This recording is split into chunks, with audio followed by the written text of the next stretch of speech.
DSR-50 is a sniper rifle based on the older DSR-1 design, but modified to fire incredibly powerful 50 caliber rounds.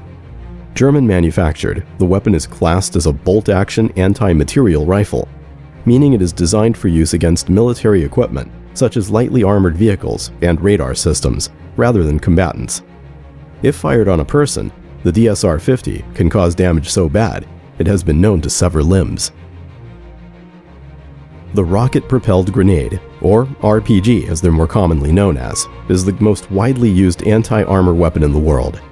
Found in many countries' military arsenals and often used by insurgent groups, RPGs are highly effective against armored vehicles and soft targets, as they are one of the most destructive, non-guided weapons available. New versions, such as the RPG-32, can penetrate up to 26 inches of armor. Schwerer Gustav was an enormous railway gun used by the Germans during World War II. At 80 centimeters, it was the largest caliber rifled weapon ever used in combat. It was also the heaviest mobile artillery piece ever built. Its 155-foot length and 38-foot height gave Schwerer Gustav a weight of nearly 1,350 tons. A necessity, considering it had to fire 7-ton shells, another record for artillery weapons, across a distance of 29 miles. The Nimitz-class supercarriers are 1,100-foot long, 100,000-ton war machines. Powered by twin nuclear reactors that run for 23 years without the need for refueling, the 85 jet fighters these carriers hold mean they can give a nation as much military might as possessing nuclear weapons.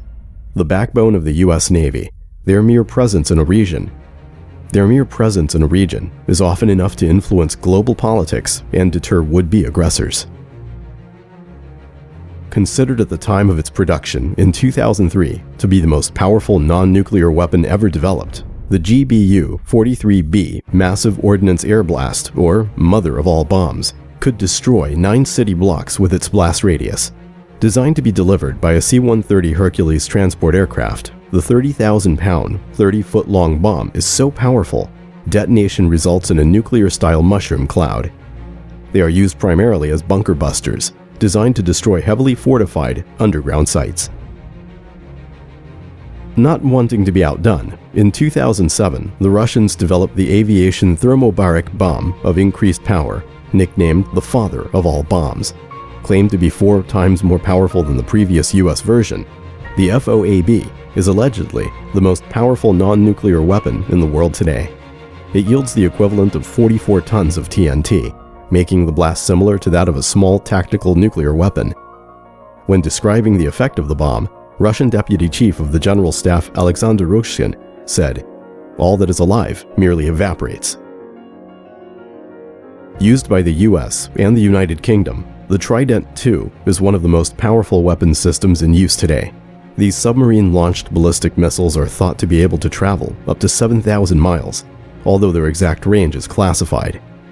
The missiles carry 8 thermonuclear warheads, which can carry to separate targets, each one delivering a nuclear blast, almost 25 times more powerful than the one that leveled Nagasaki. As bad as the Black Plague, anthrax, and Ebola are, their harmful properties are just a product of evolution. The biggest danger lies with the scientists who are manipulating these lethal organisms at a cellular level, creating chimera viruses. Geneticists have already discovered the means to increase the lethality of such bioweapons as smallpox and anthrax by tweaking their genetic structure. While in the late 1980s, the Soviet Union's Chimera project studied the feasibility of combining smallpox and Ebola into one super virus. The use of a chimera virus as a biological weapon is a nightmare scenario. If one was released in a large urban area, then the mortality rate could match that of a nuclear blast. Of all the nuclear weapons in the world today, few can cause as much widespread destruction as the Russian R-36 ICBM. These 106-foot missiles have a range of almost 10,000 miles and can carry up to 17 1-megaton warheads or 38 of the smaller yield variety.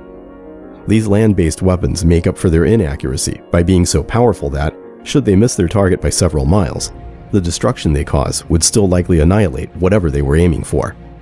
They also come equipped with 40 heavy decoys, meaning any anti-ballistic defense measures would have as much difficulty intercepting one R-36 as they would 50 single warheads. On October 30th, 1961, the most powerful artificial explosion in human history took place. It was a test of the Russian AN-602 hydrogen bomb, known as the Tsar Bomba. This 60,000-pound, 26-foot-long weapon had a blast yield of 50 megatons, roughly 3,800 times the power of the bomb that destroyed Hiroshima, or 10 times the combined power of all the conventional explosives used in World War II. The blast from Tsar Bomba could cause third-degree burns to someone standing 62 miles away from ground zero, with some windows being partially broken up to distances of 560 miles away. It was decided the weapon was impractically overpowered. It was too large to be carried by an ICBM, and any plane dropping it would be destroyed in the blast. The spread of nuclear fallout would also be enormous. The 27-ton bomb was the only one of its kind ever built.